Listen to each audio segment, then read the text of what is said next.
What's going on, people? It's your man, the YB, back once again. Big shout out to my doggy, Muhammad Ahmad Bruce Lee, for coming through and boosting up the coin. So, we got some interesting news right now. Teddy Atlas, who is Mike Tyson's former trainer, and I think he's a Hall of Fame trainer in his own right. Now, he has come out and implied that Mike Tyson versus Fake Paul is fixing to be scripted. Here we go. Let's listen to the bars from Teddy. Just a fun one. I'm going to keep this very quick. Mike Tyson's new date with Jake Paul has been announced. What do you make of Mike coming back into the ring, even after the scare that he had recently? No, obviously he's okay, and that's good. That's his choice, his family's choice. If he knows if he can come back. Obviously, it's something he overcame physically. It wasn't that serious. Obviously, he's of good health. The people around him believe he's of good health. I have to believe he's of good health. You know, he's 58 years old. You know, not too many guys should be getting in the ring at 58. But it's not a normal professional fight. You know, it's the circumstances are a little different. I'll tell you one thing. Early on, Jake better be alert the first couple rounds, because one thing that a former great fighter like Tyson could do is still punch. The power is the last thing to leave you. The power is the last thing to leave you. If Jake gets careless early on, if it's real, if there's not an agreement in place, I don't know. I don't know. But if it's not pre-scripted, if this isn't pre-scripted for Netflix, and it's real, you know, and Tyson comes out there firing the way, you know, that he used to fire, and he can do it for a couple rounds, it could be interesting. Teddy, always a pleasure. I am getting taps on my shoulder from... So, those are the bars from Teddy Atlas, Hall of Fame trainer. And I'm glad this came up, because I did a video yesterday on the official rule set, and people are still saying, oh, it's fixed and it's not a real fight, and Roy Jones versus Mike Tyson was an exhibition. This is not an exhibition, people. This has been sanctioned as a professional fight. But here we go, look, let's get to the point here. Fight officially sanctioned as a professional bout. The Texas Department of Licensing and Regulations officially sanctioned the July 20 bout on Monday, meaning the result will go on both fighters' professional records. So when you go on BoxRec, if you look at Floyd, for example, Floyd on BoxRec, he don't have all of his moody Logan Pauls and whatever Deji's on there. It's McGregor was the last sanctioned bout, if that makes sense. And the McGregor fight really is a good example of what a sanctioned bout is like, in as much as they changed some of the rules. For example, this fight was 12 rounds, but they had 8-ounce gloves on. Yeah? The point is, it's sanctioned. There's a body there. It's a real fight. It's not an exhibition like Roy Jones versus Mike Tyson. This is a real fight. Yeah? And the rules are here. Heavyweight, 8 2-minute rounds, knockouts allowed, 14-ounce gloves, not headgear. Now, and the result will go on contestants' official records. Now, the reason I bring this up, again, is to say, people, oh, it's fixed. And I don't really... My base case is it's not fixed. I was having a discussion with Michelle, and she was saying, yeah, but they're trying to build Jake Paul up. He lost to Tommy, man. Fake Paul lost to Tommy. So if you really... At the time, I bet on Jake Paul to smoke Tommy. And part of the narrative on betting for Jake Paul was, oh, it's rigged, he's going to win. He didn't. So we can kind of... I feel like we can move away from that myth now. He didn't knock out Tyron Woodley in the first fight. He didn't knock out Anderson Silva. It's not like he's going around knocking everyone out and it's clearly there's a script. Tommy was slapping him half to bits in there. Tommy can't punch. Tommy's no good like that. He was slapping Fake Paul to bits. That's not how a script would go, right? So if you, I'll put to you, if Tommy Fury wasn't prepared to get paid and jump on the floor, well, Mike's got more, especially this Mike. This isn't the Mike 2005 where he's off the coca. He's off to Kinahan and he just wants more coins and to be buck wild. He seems to me, the videos I've seen, he seems based. You watch their face-to-face interactions that came out the other day. Mike ain't out here acting like a jigaboo. Yeah, he's not jucking and jiving, dancing around, pushing, and if that makes sense. He's not trying to make a show of it, which is what would happen. If they were trying to build this to be a massive fight that was going to end in Jake Paul knocking him out, Mike Tyson would be acting all buck wild and aggressive, like he did towards the end of his... When Mike Tyson was first coming up, yeah, and he was actually quite humble. He learned, and he became more obnoxious, but he learned to sell. He wasn't actually an out-and-out seller. He was confident, but he was quite humble. In his post-fight interviews, if you look at 1986 or whatever, he wasn't pushing Spinks on the weight scale and trying to chew on Spinks' leg. He was a serious dude, and I feel like he's gone back to that. That's the vibe I'm getting. Yeah? Humble but confident. He's going to do the plumber from Oklahoma some serious harm. You see you, fake Paul. You big dinner lady looking ass arms. You getting it. On the 15th. That's what you best believe. My coin's going to be on. Someone else I want to mention on this topic. What was the other thing I wanted to mention on this topic? This bit here. Mike Tyson tells us the fight actually has a... I mean, you can look at this either way. Mike Tyson essentially says the fight is not actually a true heavyweight fight. They've got a contracted weight they've agreed on, which is 230 pounds. Here we go. Listen to this part here. First time we've done that. That was easy. Yeah, it was.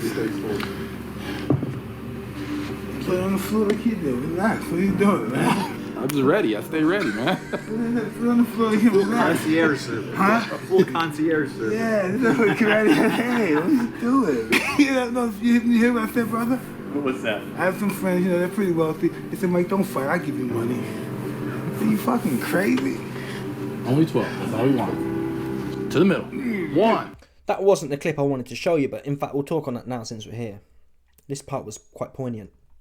Hey, what are you doing? You hear what I said, brother? What's that? I have some friends, they're pretty wealthy. They said, Mike, don't fight. I'll give you money. Are you fucking crazy? So you hear the mic there.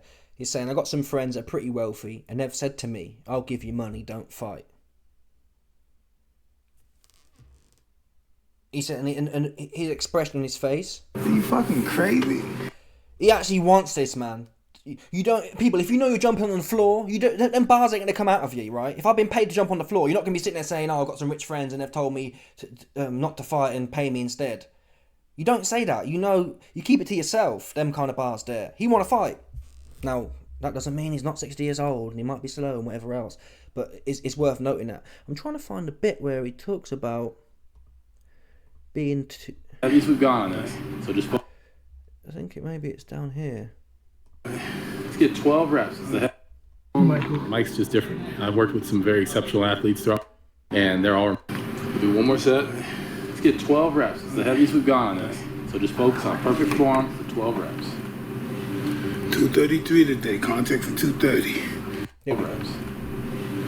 233 today, contact for 230. So he's 233 pounds today, and the contract's for 230. Now, again, if this was a big jigaboo show, do you really bother putting in a weight clause? Yeah? If your name's Jake Paul and it's all rigged for you for it to be a big script, you just say, yeah, Mike, come in 250 and I'll just knock you out in the first round. You only worry about specificities if it's a real fight. The flip side is that, well, YB, they've clearly got other clauses in the contract. Mike's mentioned this particular weird clause. Normally heavyweights, anything above 200 pounds. So if this is the clause in there that you can't be more than 230, is there other clauses like you can't hit me in the head? I don't know. But we'd know that though. We'll know that. We'll know if Mike's purposefully pulling his punches or whatever else. I don't get them vibes from him. That said, even with that in mind, that's why I like betting for this fight to be a draw. This fight to be a draw or to go on points. There's no way Mike here is selling out to get knocked spark on the floor and like his spark out by fake Paul. I don't believe it. Very few men, and even Tyron Woodley said this after the second fight when people were saying, "Oh, Woodley's been paid to jump on the floor." Woodley said, "Are you man crazy?" And you have to respect that.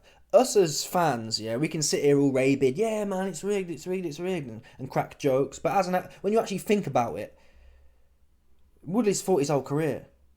And he said himself, do you really think I want to be a meme? Do you think there's any amount of money, really, that can make me want to be memed up? Now you can say, well, he's just saying that. But these are bars that you wouldn't talking about how you think of yourself and how you'd be perceived to get paid to jump on the floor. Them bars, you wouldn't say that if you'd actually got paid. So I don't think the fights are rigged. There's plenty of evidence to say the fights aren't rigged. It's more likely going to be an exhibition. Even though it's a pro-sanctioned fight, the risk is that it's like an exhibition where they're not throwing heavy shots and they're just having to move around. Even so, though, you can gamble on it and there'll be a final result. And hence, there's potential coin to be made. Oh, Mike goes in there and he looks really good and sparks him out. Or Jake goes in there and looks really good and sparks him out. Either way, I'm not buying into the narrative that it's scripted. Not at all. Mike's got too much pride at this stage in his career. Throughout this build-up, he said multiple times, I've got money. If you watch his content, he said, oh, you've heard it there, for one. Talking about his friends could have paid him not to take this fight. He said, are you crazy? He's also said, this fight is not going to change my lifestyle. Yeah? I'm not a bum living on the street now. Mike's got a whole bunch of businesses that are bringing in coins for nothing, essentially. He's doing this. No, man. Mike, back in 2005, if you'd have told him, Mike, you don't have to fight, but you're going to get millions of dollars coming in from other businesses, other ventures, he'd have taken that with his hand. He didn't want to fight no more. He admitted that. I'm not here to fight. I don't have the spirit anymore. I'm doing it for the bag. Now he's doing the opposite. He's telling you, I've already got the bag. I'm doing this. And I'm pushing my billionaire friends that are trying to put me on. I'm telling them now, keep your calm. I want to fight this little dinner lady arms looking ass. And that's what he's going to do. He's going to punch this guy up from Oklahoma. The plumber from Oklahoma getting it. You best believe it. Who here thinks Mike here wants to be known? That long record he's got. Who here thinks he wants to be known? When people look at his history, do you think Mike is selling out for what, 10 mil? He's getting paid anyway. He'd get paid in a legitimate fight. He's getting allegedly 20 million. So how much are they going to give him? Another 80 on top? Do you think Mike's going to wipe out his whole legacy? He might get knocked out anyway, but do you think he's purposely saying, yep, I'll be the guy, no, I'll be the great heavyweight dude who's known for getting knocked out by Jake Paul? No, he will not. That doesn't mean it can't happen, though. That doesn't mean it can't happen, but if Mike comes in following all the vibes I'm seeing here, he's on it. And Teddy Atlas made a good point. Teddy Atlas said earlier in this video, he said, Mike's team know, Mike knows. Now, equally, we have to caveat that with the fact that teams, they're there for the commissions, man. They're working on a commission basis. They only get paid if you fight. And I do have to say, Mike's team, they do seem a bit Devin Haney-esque. Devin Haney backslapper-esque. The guy's jumping around, all animated. Now, is that for the camera? I'm not sure. Oh, Mike, that was amazing. Some French, Donny. Oh, that was amazing, Mike. Amazing, Mike. Just sucking Mike off. So that was a bit like, that put me off a little bit. They're making too much of a big deal. But listen, man. Listen. End of the day, Mike hasn't made a clown of himself. If Mike was making a clown of himself, overly promoting this fight, I'd be thinking, oh, he ain't there to fight. He's done nothing of the sort. In the face-to-face, he hasn't said many words. That's not a jigaboo. A jigaboo doesn't sit there saying nothing. A jigaboo sits there pushing and pulling and shouting, and because they know they ain't really going to fight. They just want to get paid maximum amounts. So I think a lot of fake ball fans, not even fans, a lot of people are going to be shocked. You see all these ones here, Talk Sport, genuine Mike Tyson health concern. I think if there's any health concern, it's with fake Paul. Yeah, he's going to get hit by a real heavyweight for the first time in his career. And the 14-ounce gloves, it's hard to knock someone out in 14-ounce gloves. It's hard to knock a trained professional out in 14-ounce gloves, full stop. That's why the UFC guys who can't punch as hard as boxers, they be knocking guys out in them 4 ounces. You put 14 ounces on, and you know your way around the ring, you know how to tuck up, it's hard to get knocked out. By fakes, by slow. Fake Paul's going to be so slow and heavy. Fake Paul, I documented it the other day. He's 6 foot tall. Yeah, he's 6 foot tall and he's legitimately a 175 pounder. For a 175 pounder to jump up to 225, he'll look big, but he will be slow. You best believe it. And he will get tired also. because of his, it's like excessive weight. It's not real weight. Mike would walk around at 220, 230 all day and night since he was 15 years old, essentially. Fake Paul walks around. If he wasn't pumped off the... I do think... Listen, I think they're probably both juiced, which is good for us as Mike Tyson fans. But I think Fake Paul, his jaw is just like... He's off the growth. I think he's off the human growth hormone, the HGH. That's what I'd put Jake Paul on. Obviously, he's on a whole stack of it, but that's probably what he's on. It should benefit Mike more, though. When you're 27 anyway, you got good levels. It's Mike who's going to need the top up. And if Mike was able to be ferocious when he was not on anything, and now he's on a 2-2 juices, that should be beneficial for him. So I've got Mike winning this one. Anyway, let me know your thoughts, people.